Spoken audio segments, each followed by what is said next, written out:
Bismillahirrahmanirrahim. Assalamualaikum warahmatullahi wabarakatuh dan salam sejahtera bagi mereka yang bukan Islam yang menonton Sembang Viral Mega di TV9. Terima kasih anda menepati appointment anda setiap minggu bersama dengan saya. Dan pada hari ini saya ditemani oleh seorang ustaz yang masih muda, masih handsome, dan mempunyai masa depan dalam bidang agama yang begitu luas lagi untuk kita menghayati penghayatan-penghayatan yang diberikan kepada kita. Kita bersama dengan Ustaz Muhammad Amirul Amin, Maula Lokman Hakim. Apa khabar? Alhamdulillah. Baik, Datuk. Macam inilah kita. Saya seronok dengan puji-pujian tadi tu. Memang manusia memang macam tu. Itu tajuk kita. Manusia ni kalau dipuji-puji memang seronok. Melambung-lambung. Melambung-lambung kan. Tapi orang yang memuji itu juga akan dapat pahala Ustaz kan. Kita puji dengan niat yang baik. Saya niat baik tadi Ustaz. Mendoakan tadi. Saya mendoakan. Saya cakap handsome apa semua. Maknanya selama ni saya yang mendoakan Ustaz handsome macam ni. Tapi jadi handsome balik. Yang mendoakan tu dapat balik. Dia reflect. Itu yang bagus. Umur berapa sekarang Ustaz? Saya 32 tahun. 32 tahun? 32 tahun. Ya, anak saya pun umur 32 tahun. Yang sulung. Masih lagi membesar lah. Lagi masih membesar lah. Saya ni dah kira pangkat bapa awak lah. Saya tak naklah tanya umur. Umur saya 55. Alhamdulillah. Tapi sentiasa 25. Inilah dugaan akhir zaman. Rezeki. Dan dugaan akhir zaman tu kadang-kadang orang tak boleh menerima. Tak boleh menerima umur apa semua tu. Itu biasa. Tapi itulah tajuk kita, dugaan akhir zaman.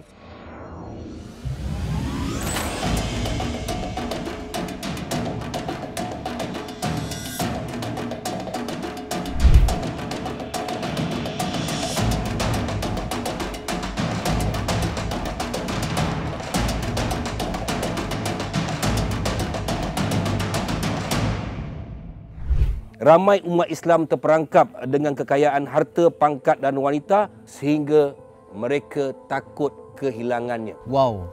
Siapa yang tak takut kan Datuk? Sebab itu dalam Quran, surah Ali Imran ayat 14. Semua orang tahu ni. Kata Allah, zuyyina linnas hubbus syahawat minan nisa wal qanatiril muqantarati minaz zahab wal fiddah wal khailil musawwamati wal an'am wal hars zalika mata'ul hayatid dunya. Allah Ta'ala sebut dalam Al-Quran ni, mudah kita faham, dijadikan apa yang diinginkan pada manusia. Kalau lelaki, perempuan-perempuan, kereta-kereta. Ada dalam Al-Quran sebut kuda, kita kereta lagi ni. Semua benda ni manusia suka. Pangkat, kuasa, zahab wal fiddah, emas, perak. Tapi apa yang Datuk sebut tadi dah diceritakan dalam Quran tadi, manusia terperangkap. Maknanya itu dugaan lah. Itu dugaan lah. Maksudnya Allah Ta'ala jadikan kecantikan, pangkat, darjat, itu fitrah, kita suka. Tak salah kita dapat benda tu. Tapi yang problem tu bila kita terperangkap dalam tu. Kita tak boleh nak keluar. Kita tak boleh nak paksa diri kita nak keluar daripada keinginan ni tadi. Allah Ta'ala bagi tu dalam Quran ni, itu hanyalah perhiasan. So mana perhiasan, kita boleh jadikan ia sebagai pakaian kita dan kita boleh tanggalkan. Perhiasan boleh pakai, boleh cabut. Mana boleh pakai sampai bila-bila? Itu yang problem tu. Kalau manusia terperangkap, habis. Mana maunya Ustaz? Dah tengok kita pakai kereta kecil, tengok orang pakai kereta besar, kita nak pakai kereta besar. Nafsu. Sebab itu yang perangkap kita. Itu yang manusia ni, dia tak faham mana keperluan dan juga kehendak dia. Inilah dikatakan dugaan akhir zaman. Kita tengok sekarang ni orang berlumba-lumba mencari kekayaan, padahal dunia tu hanya pinjaman. Cakap senang tu, tapi kalau dah kena kat diri kita, diuji dengan kaya, diuji dengan pangkat, yang bercakap pun belum tentu lagi boleh keluar tak daripada pintu perangkap dunia ni. Itu persoalan kita. Kalau kita dapat menggunakan dengan sepenuhnya, kita akan menjadi orang yang bijak, insya-Allah. Orang yang berotak lah. Orang berotak. Otak tu ada. Orang ada otak Ustaz. Tak digunakan. Tak digunakan dengan sebaiknya. Kacau. Pengertian zaman dulu, zaman ini. Kalau kita sebut pasal zaman ni, dalam bahasa Arabnya zaman ni maksudnya masa. Zaman, ataupun dalam Quran pun Allah Ta'ala sebut banyak nama-nama yang dikaitkan dengan masa. Contohnya surah Al-As. Wal-As, demi masa. Wal-Qamar, demi bulan. Wasyam, demi matahari. Semua ni menunjukkan kepada alam semesta dan juga masa itu sendiri. Berputar, bergerak. Apa kita boleh kata beza ataupun maksudnya kita boleh cerita kat sini, zaman dulu dan zaman sekarang ni perbezaannya pada bagaimana manusia tu berinteraksi dengan zaman tu. Tak banyak beza pun kalau orang dulu dengan orang sekarang. Penerimaannya dengan teknologi yang ada, dengan kemodenan yang ada. Cuma hari ni macam mana kita nak berinteraksi? Contoh zaman Nabi dan para sahabat, mereka berinteraksi dengan kehidupan yang baru mereka kenal. Contohlah, waktu tu belum kenal semayang, orang tak pernah semayang. Tiba-tiba Nabi kata kena semayang. Macam mana nak berinteraksi dengan satu arahan yang diorang tak pernah buat, tetapi diorang kena patuh. Kita zaman sekarang ni banyak benda yang kita dah tahu, Tetapi Kita ikut je. kita ikut je tapi kita tak buat. Beza tu. Zaman dulu Kita tak buat, saya buat. Kita tak buat, kita buat pasal. bukan kita tak buat lah. Masyarakat hari ni susah nak terima. Padahal benda tu kita ikut je. Benda tu dah datang. Benda tu dah nampak. Benda tu dah ada peraturan, panduan, dah ada buku, dah ada tukang ajar. Tapi kita payah nak ikut. Berbeza dengan zaman dulu, belum ada apa-apa lagi. Tak reti puasa, tak reti semayang, tak reti tutup aurat. Tapi diorang kena patuh, kena ikut. Macam mana diorang boleh buat sedangkan kita tak boleh? Ini berkaitan dengan keimanan pada zaman-zaman tertentu. Patutnya bila kita semakin lama hidup, semakin maju, semakin hebat teknologi kita, semakin kuat percaya. Sebab kita banyak buat kajian, betul tak? Ahli sains buat kajian pasal ni, kita nampak dah. Oh begini. Tapi dugaan ni pun banyak Ustaz. Sebab itulah dia balance tau antara ujian. Sama ke dugaan dulu dengan dugaan sekarang? Kita kata zaman sekarang dengan zaman dulu sama juga dugaan dia. Zaman sekarang ni benda yang kita mungkin tak nampak tapi panduan, tunjuk ajar semua dah ada depan mata kita. Zaman sahabat tu diorang nampak Nabi. Diorang nampak mukjizat tu. Mungkin kepercayaan tu lebih lagi dan buktinya kepercayaan tu lebih. Diorang tengok muka Nabi, diorang tengok Nabi bercakap, diorang terus yakin 100%. Diorang ikut. Zaman sekarang ni mewarisi kepada peninggalan Nabi tu sendiri. Para ulama'nya, orang yang mengamalkan agamanya. Maknanya orang yang bawa agama tu kalau diyakini, masyarakat akan faham dan masyarakat akan percaya total. Seperti mana sahabat percaya pada Rasulullah.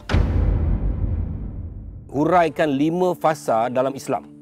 Panjang tu. Zaman nubuwah, zaman khilafah, zaman kerajaan Umayyah, zaman moden, zaman Imam Mahdi. Sebenarnya zaman-zaman ni yang kita sebut Nabi dah bagi tahu. Kan? First Nabi sebut khairukum qarni. Sebaik-baik kamu adalah zaman aku. Summa yalunaha wa summa yalunaha. Kemudian zaman selepas aku dan zaman selepas daripada aku, iaitu zaman sahabat dan zaman-zaman selepas sahabat. Maksudnya selepas zaman Nabi, zaman nubuah, zaman khulafa ar-rasyidin, 4 orang khalifah tu. Kemudian zaman-zaman pemerintahan Islam, Umayyah, Abbasiyah, Fatimiyah, Ayubiyah, Utsmaniyah, Turki Utsmaniyah, dan sampailah ke zaman kita, zaman Imam Mahdi ataupun zaman kebangkitan, zaman fitnah. Akan melalui proses zaman fitnah tu. Baru zaman Imam Mahdi. Maksud zaman fitnah ni berlaku kerosakan kat dunia ni, manusia mempercayai orang yang batil. Manusia nampak benda yang menipu, orang percaya. Orang suka dengan orang yang batil sebab kebatilan tu nampak benar, kebatilan tu nampak cantik, kebatilan tu nampak diterima. Maksud kebatilan ni keburukan lah.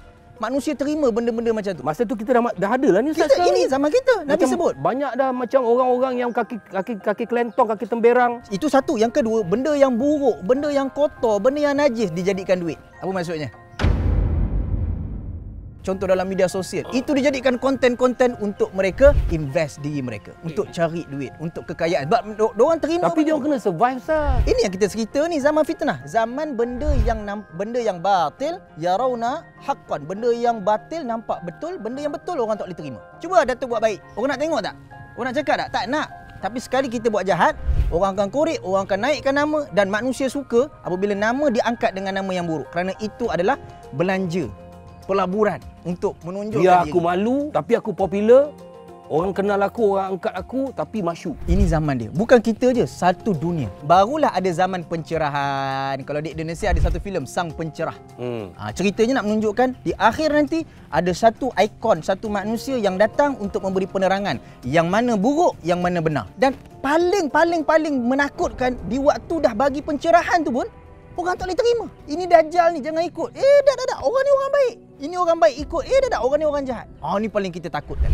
Dan kita belum diuji lagi waktu tu. Kalau sampai waktu tu, kita masih lagi wa'iyyazubillah, minta Allah Ta'ala lindung. Ini kita balik pada yang soalan pertama Datuk tadi ni. Bila kita terperangkap dalam kesemua yang kita cinta, yang kita miliki, kita payah nak tolak. Walaupun dia datang daripada sumber yang tak baik.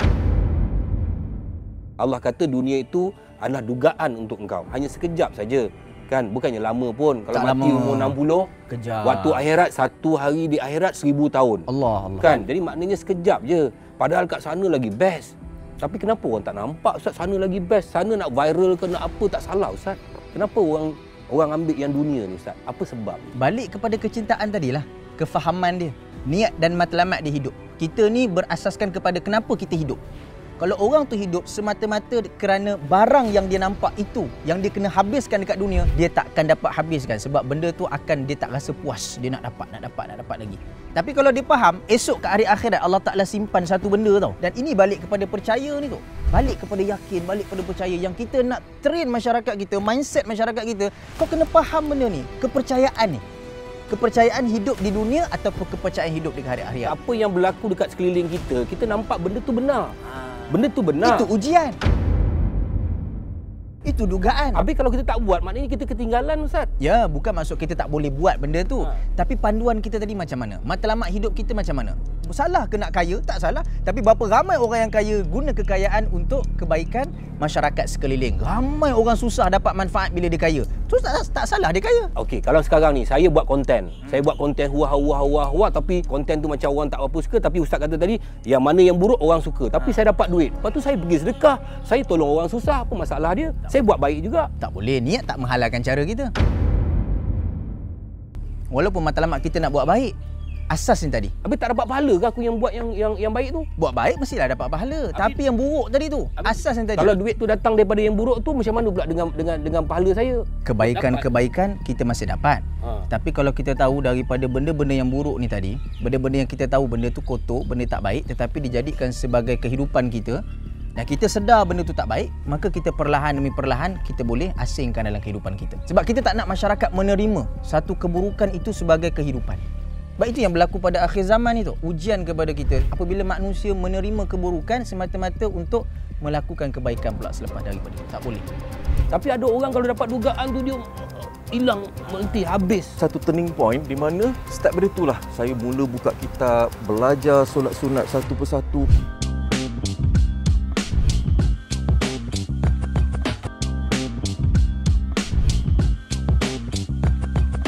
Pada pandangan saya, dugaan akhir zaman ialah sekarang ni kita punya information tu meluas, senang merebak, dan dugaan sekarang ni orang senang percaya fitnah, sebarkan fitnah dengan mudahnya tanpa selidik asal usulnya information tu.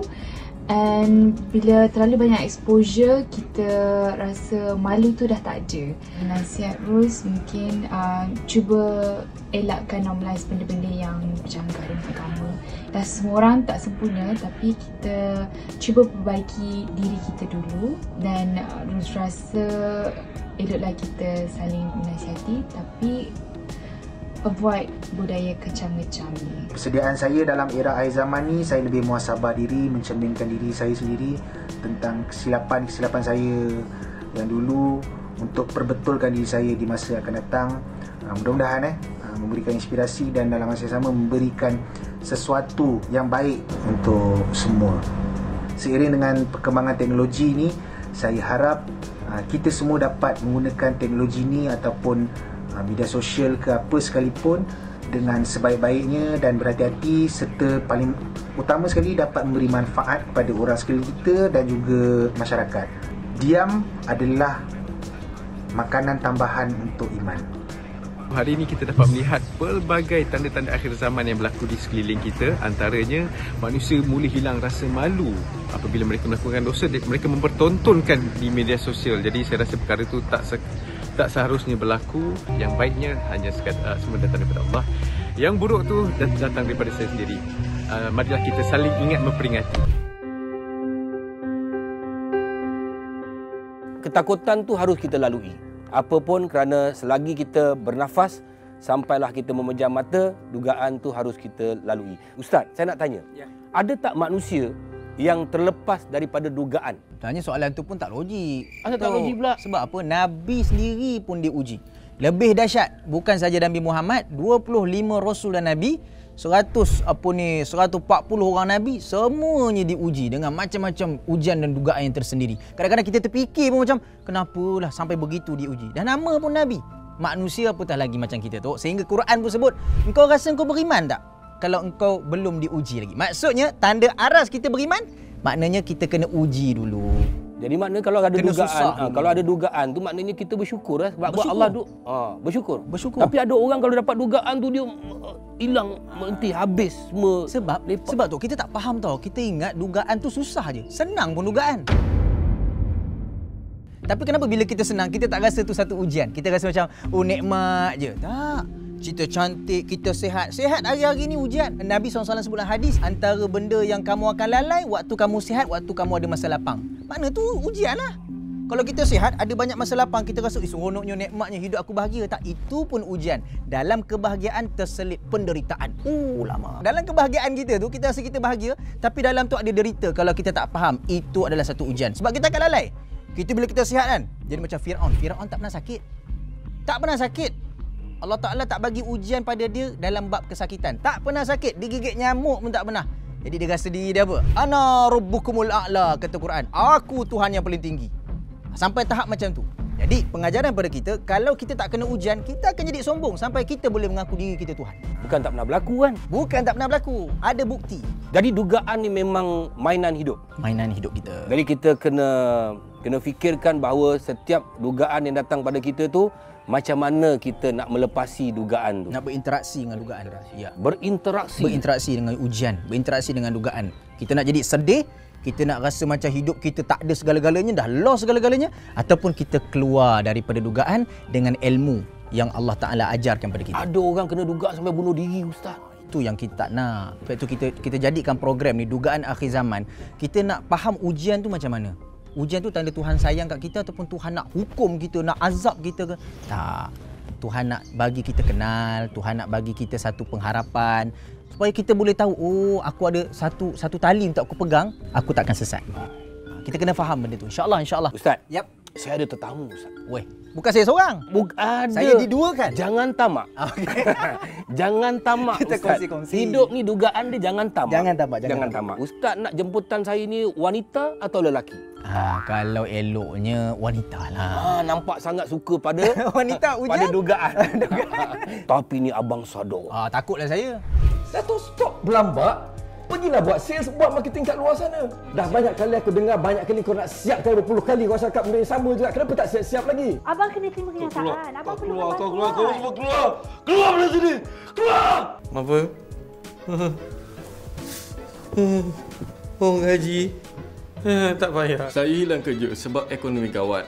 Bukan sebab saya ada masalah disiplin. Saya menderma. Bukannya sikit duit. RM250,000 tahu tak? Jadi benda-benda ni semua kena di-highlightkan supaya orang luar ni semua tahu yang saya ni menderma. Panggil Hari saja. Nak lagi afdal, panggil abang. Lagi mesra, lagi manja. Andai benar sayang, katakanlah sayang. Andai benar kasih, lafazkanlah kasihmu. Usahlah dikau rasa malu. Apa khabar, Noman? Baik-baik, Alhamdulillah, Tok. Tapi saya rasa macam nak balik, Tok. Kenapa? Sebab kita punya ustaz, dia nak perempuan. Saya rasalah saya, dia baru nak masuk tadi, tiba-tiba dia nak. Tu memang Tok. memang dijadikan pasang-pasangan. Dan ni nama dia dugaan akhir zaman. Berfitnah lagi. Kalau saya cakap dengan Noman kata nak pasangan lelaki ke pasangan perempuan? Saya seadanya lah. Tak, saya dua je, lelaki atau perempuan. Perempuan juga. Fitrah. Okey, Noman sibuk sekarang, Noman. Alhamdulillah, Tok, boleh lah. Macam mana menjaga semua? Boleh, Alhamdulillah. Syukur Alhamdulillah sebab kita life goes on, Datuk. Ya, walaupun pandemik jalan juga. Jalan jugalah. Yang penting kita tak berhenti pada satu tempat. Pandemik tu kita anggap sama ada benda tu satu dugaan ataupun satu nikmat. Pada saya kita keseimbangan. Dalam hidup ni kena ada keseimbangan. Sebab bila kita berbincang tentang topik ni, tentang dunia akhir zaman ni, sebenarnya benda tu dah tertulis dalam Al-Quran. Kan? Dalam kita sebagai umat Islam, umat Nabi Muhammad SAW, memang dalam Quran dah cantik dah. Peristiwa selepas, ketika dan sebelum semua dah dekat dalam tu. Cuma yang perlu kita risau sekarang ni, saya boleh lebih risau pada fitnah. Fitnah akhir zaman. Dugaan tu kan. Itu yang mencetuskan dugaan tu. Jadi pada saya memang saya kena belajar dengan otak-otak ini semua. Norman pernah dihimpit kontroversi yang begitu besar satu ketika dulu kan. Jadi macam mana Norman bangkit menghadapi dugaan yang paling besar tu, Norman? Kalau kita berbalik pada cerita 10 tahun lepas tak ada orang pun nak berada pada situasi saya. Dan saya pun kadang-kadang sampai saya peringkat yang saya bercakap-cakap dengan Allah, ya Allah, aku solat, ya Allah, kenapa aku diduga macam begini? Pada ketika itu nampak ilmu cetek pada ketika itu. Tapi bila balik pada hari ini, saya bersyukur sebab saya antara insan yang dipilih untuk diduga. Sebab kalau saya tak diduga, Mungkin saya tak nak buka Al-Quran baca, tadarus juga tadabbur. Mungkin saya tak ada nak bangun malam solat tahajud. Mungkin saya tidak nak mengamalkan duha dan sebagainya. Mungkin saya tak terbuka untuk bimbing anak saya untuk menjadi seorang al-hafiz dan sebagainya. Jadi benda tu membuka pintu supaya bila Allah bagi peluang kedua dalam kehidupan, saya tekad bila masuk saya diberi peluang untuk perkahwinan saya kali kedua, saya buat sebagai satu benchmark di mana saya audit balik diri saya, tengok dulu balik dulu aku daripada zaman pasrah, aku tak pernah bayar zakat pun. Cari balik resit kan. Saya timbal balik cari kan. Sebab itu kalau orang tengok saya punya posting dekat dalam IG kan, saya buat zakat secara bulanan. Bukan sebab bulanan tu nak menunjukkan kita ni aku bayar zakat kan. Sebab pada saya sebenarnya itu adalah saya punya kadar pada zakat-zakat saya sebelum ni. Balik, kan? Dan sejak pandemik ni saya bayar tiap-tiap minggu. Sebab apa? Sebab saya nak kerja balik. Saya dah bayar house sekarang ni baru masuk 2020. Daripada zaman pasrah tu saya kerja. Tahun 99 saya tak pernah bayar zakat. Jadi itu antara benda-benda yang saya audit balik. Sebelum kita nak pergi pada dugaan akhir zaman ni, kita tengok apa dugaan pada diri kita. Kenapa kita diduga macam ni? Jadi ada benda lah yang kita buat yang Allah pilih untuk Allah jentik kita, untuk kita cari balik. Ada hikmah di sebaliknya. Betul. Bukan saja Tuhan bagi. Berapa besar arash Allah duduk ke atas tu, dan malaikat-malaikat yang menjaga tu semua berapa besar, malaikat-malaikat tu semua. Aku kat mana? Saya menangis. Saya menangis, ya Allah. Tiap-tiap malam bangun saya solat kata macam, Allah nampak ke apa aku buat ni? Sampai ke peringkat begitu. Tapi pada saya, okey tak apa. Kita buat, kita istiqamah. Jalan je. Buat bangkit. Bangkit je, berjalan je. Sebab akhir zaman tetap akan berlaku. Pada saya benda tu perlulah. Ini selebriti ni Ustaz. Alim ulama kena ada dugaan. Dia orang lagi hebat. Saya pernah minta maaf saya mencelah Saya pernah bertanya. Dulu saya diduga saya diduga pada peringkat yang sampai peringkat macam nak memutuskan talian hayat lah dalam kehidupan ni. Kau biar betul. Ya Datuk. Kan sampai ke peringkat macam tu. Selepas tu saya terfikir, kalau lah aku betul-betul aku putuskan yang benda confirm masuk neraka. Masa tu menangis-nangis lah. Itu adalah orang kata satu turning point di mana start dari itulah saya mula buka kitab, belajar solat sunat satu persatu. Paling yang saya dulu kan adalah solat sunat taubat kan. Lepas tu seterusnya lah dalam masa 10 tahun ni lah. Sebab dalam Al-Quran sendiri Nabi SAW yang maksum tu pun satu hari 70 kali Ustaz. Dia bertaubat kepada Allah Subhanahu Wa Taala. Beristighfar. Ya, beristighfar dan sebagainya. Kita ni yang tak tahu kat mana dekat sisi Allah tu kan. Kita kena berusaha ke arah tu lah. Jadi pada saya bila dah dapat peluang itu, saya memang bangkit semula, hidup balik, dan itu adalah turning point untuk saya buat balik benda-benda yang kecil-kecil lah. Kadang orang tak pandang benda-benda kecil ni. Tapi benda kecil ni saya mulakan sampai ke peringkat istiqamah. InsyaAllah lah. Tadi Ustaz cakap Nabi pun diduga. Ya. Tapi ulama-ulama dalam ni ada diduga cara macam mana Ustaz? Orang yang dekat dengan agama ni diuji dengan agama itu sendirilah. Maksudnya agama tu datang kepada dia untuk sebagai satu kemasyhuran ataupun tanggungjawab dia untuk masyarakat. Itu ujian buat orang yang belajar agama. Sebab dia faham agama, jadi macam mana dia nak bawa agama tu, dia nak kontrol kenderaan tu. Kalau dia bawa sebagai satu kemasyhuran untuk keduniaan dia semata-mata, maka dia dapat itulah. Dia dapat itu, dan ujian yang datang pada dia akan digelapkan mata tentang apa yang Allah Ta'ala janjikan di hari akhirat. Dan itu ujian paling besar bagi orang yang faham agama. Ulama, para ustaz, tok-tok guru, tak kira daripada kecil-kecil ngajar Iqra sampailah sebesar-besar ulama besar pun, dia akan diuji dengan agama yang ada pada diri dia. Manusia takkan tolong kita tu. Allah tu. Kau buat tak? Kau pergi jumpa tak? Tak, aku bukan nak buka aib kau, tapi kau selebriti teman. Dia bukan 40 tu, aku nak berubah 40. Tak. 40 ni tanda aras yang Allah Ta'ala nak bagi tahu supaya kita beringat.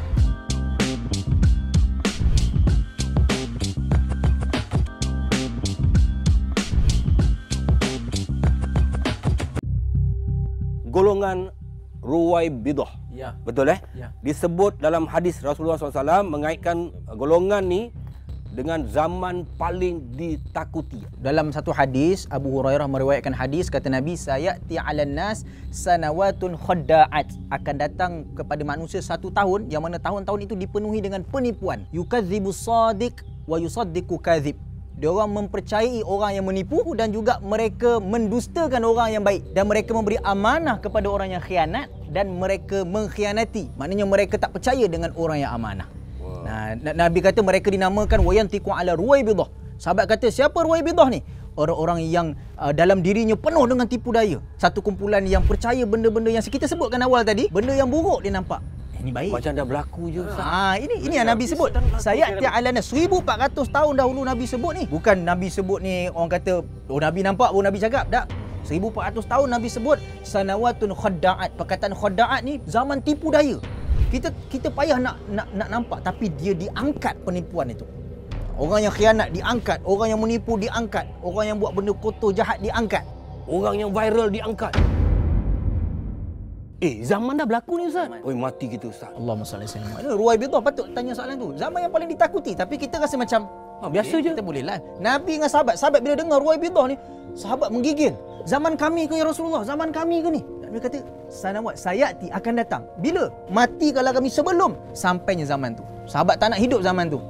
Kita hidup zaman ni. Kita kena takut, wajar untuk kita takut. Ini takut ni Ustaz. Betul. Kejap lagi saya nak bawa Ustaz dengan Norman, kita baca komen ni. Komen-komen netizen ni, adakah berkaitan dengan dugaan akhir zaman ni? Lepas ni kena sembah mufti, sebab mufti ambil kerja Tuhan. Semua benda nak jatuh hukum. Haramlah, makruhlah, puit. Alamak, puyuh.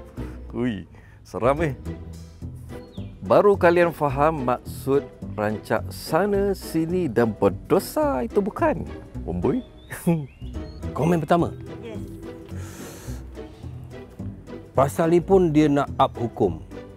Banyak lagi hukum lain nak dicerahkan untuk kesejahteraan akidah masyarakat dari Android box ni.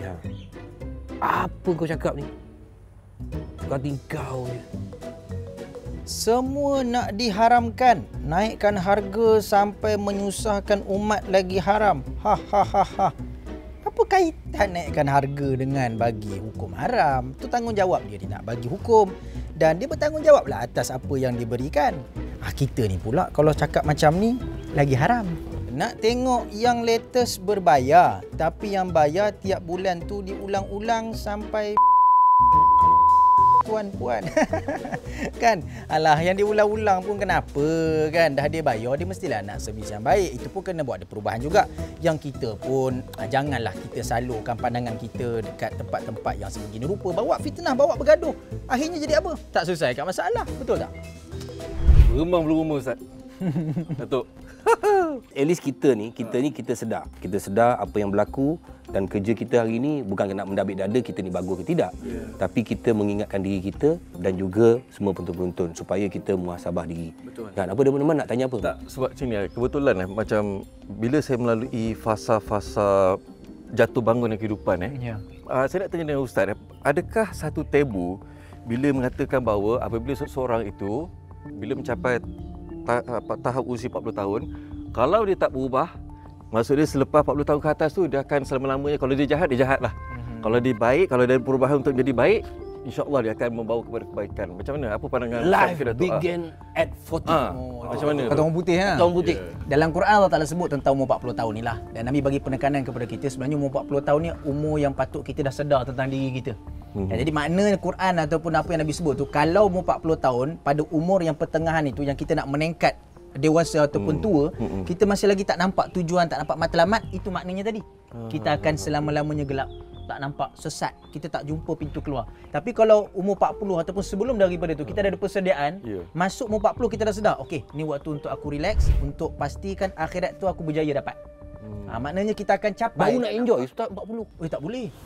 Dia bukan umur 40 tu, aku nak berubah umur 40. Tak. Maksudnya daripada awal tu kita nampak 40 ni tanda aras yang Allah Ta'ala nak bagi tahu supaya kita beringat. Supaya kita rasa macam, okey, aku dah tak boleh main-main dah. Kalau aku nak beramal, kena beramal betul-betul. Kalau ada benda-benda buruk yang aku buat sebelum ni, okey, boleh perlahan-perlahan tinggalkan. Pasutlah usia aku 40, mata saya start gabun. Allah. Yelah maksudnya mula sikit. Sikit-sikit maknanya Allah ingatkan saya lah tu. Itu secara teknikal Datuk. Macam saya sendiri saya diduga pada usia 36 tahun. Baik. Maknanya apabila saya imbas balik perjalanan kehidupan saya masa umur 36 tu, sebenarnya Allah sayang kita, sayang, dan dia jentik pada ketika itu untuk membuat perubahan pada usia 40. Dia tarik awal. Jadi Allah, tapi masa tu apa tindakan kau bila dia duga macam tu, apa yang terjadi, apa yang kau buat? Kau sakat tekanan macam duduk menangis tu biasa. Tak, lain. Tak, benda macam ni Tak, aku bukan nak buka aib kau, tapi kau selebriti teman. Paling tidak pun kalau kau berkongsi, at least orang kat luar Dia nampak tau. Dan aku pun nak tahu juga. Sebelum tu saya perbetulkan niat saya lah. Saya buat perkongsian ni mungkin atas dasar kepada mereka yang pernah berada dalam situasi berhadapan dengan kejatuhan rumah tangga dan sebagainya, supaya dapat mengambil iktibar. Pada ketika kita tidak melalui kehilangan, kita tahu macam mana dia rasa hilang. Pada ketika tu saya bermacam-macam Ustaz, Datuk Ustaz, ketika tu dengan kecaman daripada pihak-pihak luar. Okey, masa tu kita belum ada istilah kita media sosial belum ada lagi, istilah netizen pun belum ada lagi, tetapi benda tu menjadi satu tekanan di mana pada ketika itu dunia terhenti seketika. Semua orang macam, kenapa semua orang boleh melalui kehidupan ni, tapi kenapa saya diduga sebegini, kan? Jadi saya tak tahu nak buat apa benda, tak tahu apa tindakan. Saya sampai bercakap dengan Allah, ya Allah, kalau rasanya ini adalah pengakhiran kehidupanku sebab aku tu tersiksa, kau tarik nyawa aku. Dan saya nak membuat keputusan tu memang mengambil masa yang sangat lama. Saya ingat lagi pukul 4 pagi saya buat satu tindakan yang memang luar daripada batasan fikiran kita sebagai seorang manusia, sebagai seorang hamba Allah. Saya telan ubat lah. Ubat tu sebenarnya dalam satu ubat tu satu papan tu ada 10, saya telan 10 papan. Dengan lepas tu saya call mak dengan ayah saya menangis-nangis. Saya kata, minta maaf mak, minta maaf ayah, minta halalkan segala makan minum selama ni. This is my last call. Minta maaf pun, minta maaf. Saya terus tak telefon. Saya telan, saya terbaring, lepas tu saya dah menggigil lah. Ya Allah, itu Allah Akbar. Astaghfirullahaladzim. Lepas tu kan pukul 9 pagi saya terjaga. Hidup lagi. Itulah dia turning point, membuatkan saya bangkit semula. Dan masa itulah saya terfikir, kalau betul kehidupan saya berakhir kat situ, macam mana dengan anak-anak saya, macam mana dengan tanggungan saya. Dah confirm Datuk. Sekarang ni bos sedar, kalau ketika tu nyawa saya melayang, confirm masuk neraka. Sebab atas tindakan kebodohan. Itu turning point tadi tu. Turning point yang membawa kepada umur masa tu saya umur 36 tahun. Kau takkan tak ada pergi jumpa orang. Masa tu kan zaman tak ada media sosial, tapi mungkin media memain. Kau takkan tak pergi jumpa dia orang, minta tolong kat dia orang. Apa yang takkan langsung tak ada. Manusia takkan tolong kita tu. Allah. Kau buat tak? Kau pergi jumpa tak? Jumpa. Kau cakap apa? Saya merayu, saya minta tolong lah. Masa tu kita tak ada media sosial, tak ada. Tu. Jadi kadang-kadang ada penulisan-penulisan membuatkan kita nampak kita tenang, relax kat luar, tapi ada penulisan tu yang memang menekan kita. Ada juga visual pada mainstream yang membuka segala aib. Allah tak buka aib kita, tapi orang ni membuka aib kita dan sebagai pertelanjang bugilkan kita. Saya tak fikir diri saya dah. Tapi normal kalau awak setakat call dia orang tak jumpa, memanglah tak ada. Saya jumpa. Awak jumpa? Jumpa. Tapi ada satu hamba Allah ni lah. Saya pun sebenarnya saya nak husnuzon lah. Saya tak nak macam orang kata, saya merayu sebenarnya. Saya merayu dengan seorang hamba Allah, dengan mereka yang membuat, yang mencetuskan penulisan dan sebagainya. Saya kata, minta tolonglah, kalau tak nak fikirkan diri saya, tolonglah fikirkan mak ayah saya, tolonglah fikirkan anak-anak saya. Jadi keluar satu kenyataan. Saya tak menamakan semualah. Dia kata, Tut bukan manusia. Tut adalah Tut. Tut tu faham sendirilah siapa yang membuat penulisan tu. Ustaz, orang dalam kesukaran Ustaz, kawan-kawan memang pun dah lari.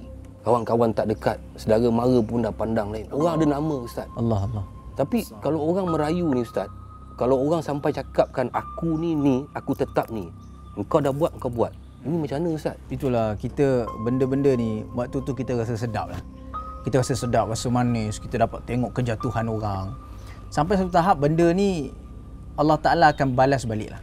Ya ke Ustaz? Allah Ta'ala akan balas balik kalau kita tak berubah, kita tak bertaubat, kita masih lagi dengan cara dan kehidupan kita macam tu, Tuhan akan tunjuk. Dan paling buruk kita takut kalau pengakhiran kita tak cantik. Disebabkan apa yang kita buat waktu kita hidup. Jadi kepada semualah yang sedar benda ni, apa yang kita tulis, apa yang kita cakap, apa yang kita nampak, kita bongkarkan benda-benda tu.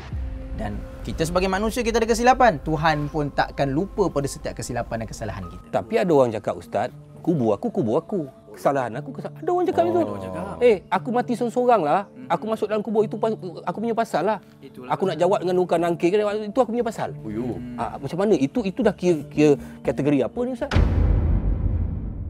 Saya pernah dengar orang cakap macam ni, dan satu guru saya cakap apa, dia kata Firaun yang sebesar-besar Firaun tu pun tak pernah cakap dia mati seorang-seorang. Sebab dia sediakan piramid untuk letak semua barang-barang dalam tu supaya dia boleh selamat hari akhirat. Dia kata lah, saya pernah kata Firaun kan. Dalam satu terjemahan Al-Quran pun sampai ada syaitan lari sebab kebongkakan Firaun mengatakan dia ada kuasa. Dia ada kuasa, ada Tuhan. Syaitan lari dengar. Apatah lagi manusia macam kita sebut kan. Jadi sebenarnya manusia ni macam mana jahat pun, dia boleh fikir itu adalah satu kesilapan, kejahatan.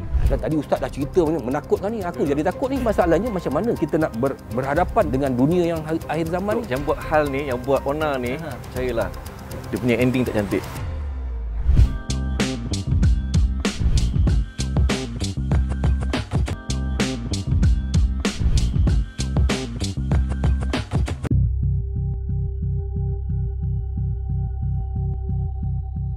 Kata terjadilah macam orang ni dia buat apa konten apa benda, lepas tu orang entam macam-macam lah, dia maki hamun apa semua macam kita baca tadilah dengan perkataan-perkataan macam tu, tiba-tiba betul dia bunuh diri Ustaz.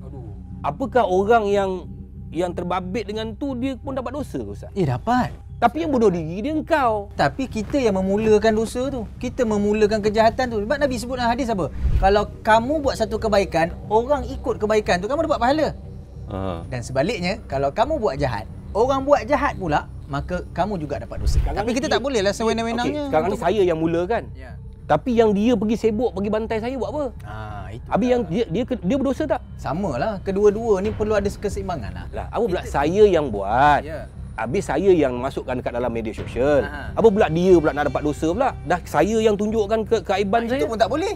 Itu pun tak boleh. Kita tak boleh pula suka-suka orang kita nak buat benda-benda yang kotor, yang buruk kita dekat orang dan benda tu akan menaikkan kita. Itu pun tak boleh. Satu hal pun tak boleh. Bukan makna kata boleh. Dan orang yang mengecam, menghina pun tak boleh lah. Kita kena guna cara yang macam mana kita kata, dengan nasihat, dengan doa. Dengan hinaan ni boleh berhenti kan tak orang tu buat jahat. Lagi dia nak buat jahat lagi sedap. Dia naik syih lah. Naik syih lah. Oh, kecam apa ni, bantai-bantai. Oh, lagi seronok sebab ada orang makanan dia kecaman orang. Tapi Ustaz, yang buat hal ni, yang buat onar ni, percayalah, dia punya ending tak cantik. Betul tak? Ending tak cantik. Ending tak cantik. Sebab benda ni akhir zaman ni kita nampak. Betul. Kan? Sebab saya tak pernah, saya memaafkan. Mak saya nasihatkan saya, apa juga orang buat kepada kita sentiasa husnuzan, memaafkan. Tapi kita boleh nampak, kita tak mendoakan ending ni tak cantik, tetapi Allah Maha Kuasa, kadang-kadang kita punya suara hati kita berdoa, kadang-kadang benda tu bukan kita berdoa tapi kita, ya Allah kau tunjukkanlah, kan? Dalam keadaan kita yang teraniaya. Kita tahu kita ada dosa, kita ada salah, kita ada silap, tapi kita teraniaya, kita terkeluar benda tu, insya-Allah lah. Apa hebatnya orang teraniaya Ustaz? Doanya takkan ditolak. Tak dihijab. Kalau kita tengok balik kepada apa yang berlaku pada akhir zaman ni Ustaz, macam mana sepatutnya kita nak stay Ustaz? Dan tadi Ustaz dah cerita menakutkan ni, aku jadi takut ni. Tapi masalahnya macam mana kita nak berhadapan dengan dunia yang akhir zaman ni? Dan Abang Norman, kita ni untung sangatlah. Dah untung pula. Tadi kau cakap kita duduk akhir zaman, pening aku ni Ustaz. Tahu tak kita untung sebab apa? Kita umat Nabi Muhammad. Nabi ni dah bagi semua. 63 tahun umur Nabi hidup ni, rasa macam kejap. Tapi Nabi dah bagi total manual book pada kita. Akan datang satu zaman orang ni macam mana, apa persediaan kamu. Jadi apa pegangan kita bang? Mana pegangan kita? Apa pun kerja kita sekarang ni, pegangan kita balik kepada Quran dan hadis sunnah, hadis Nabi. Itu je. Kalau kita pegang macam tu, benda macam tu, dan kita tahu setiap apa yang Nabi bagi tahu, hatta Nabi bagi tahu nanti akhir zaman nanti Tasik ni akan kering, kawasan ni akan ramai, padang Arafah akan hijau. Benda ni Nabi sebut 1400 tahun yang lepas. Nabi cerita, sahabat pelik. Macam contoh, padang Arafah boleh hijau. Padang Arafah tu padang, macam mana boleh hijau? Padang pasir. Hari ni kita tengok penuh dengan pokok-pokok. Nabi bagi tahu dah. Maknanya kita untung. Nabi ni sayang dekat kita, tak pernah jumpa kita. Kita pun buat macam-macam benda yang mungkin Nabi ni kalau sampai tahap Nabi tu tak mengaku kita umat, tapi Nabi tu sayang pada kita. Nabi bagi tahu panduan. Penutupnya bang, elakkan diri jadi golongan ruwai bidah tadi tu, yang apa ni, memalsukan benda yang buruk dan sebagainya. Kita kembali balik pada fitrah. Insya-Allah bulan yang sangat baik ni, bulan untuk kita baikkan diri kita, insya-Allah. Bulan Ramadan ni Ustaz. Allah, bulan yang cukup baik. Bulan Allah Taala terima segala amalan. Jangan sia-siakan peluang. Sebab tu tengok Sembang Viral Mega ni, megakan pahala kita.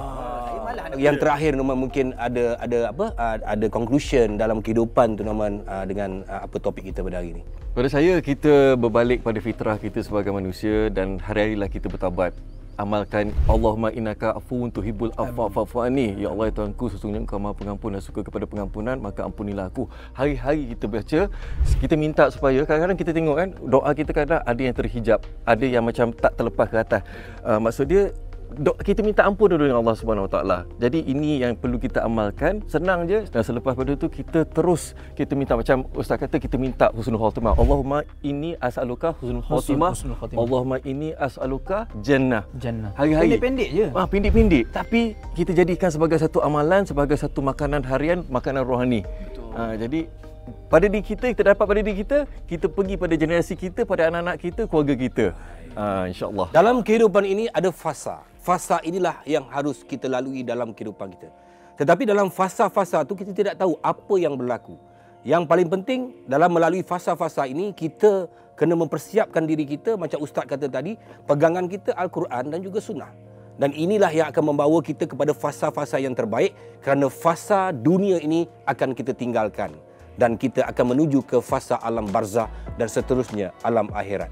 Di mana letak diri kita apabila kita sampai ke dua cabang terakhir, syurga dan juga neraka. Dan ini bukan orang lain yang menentukan, tetapi diri kita yang akan tentukan.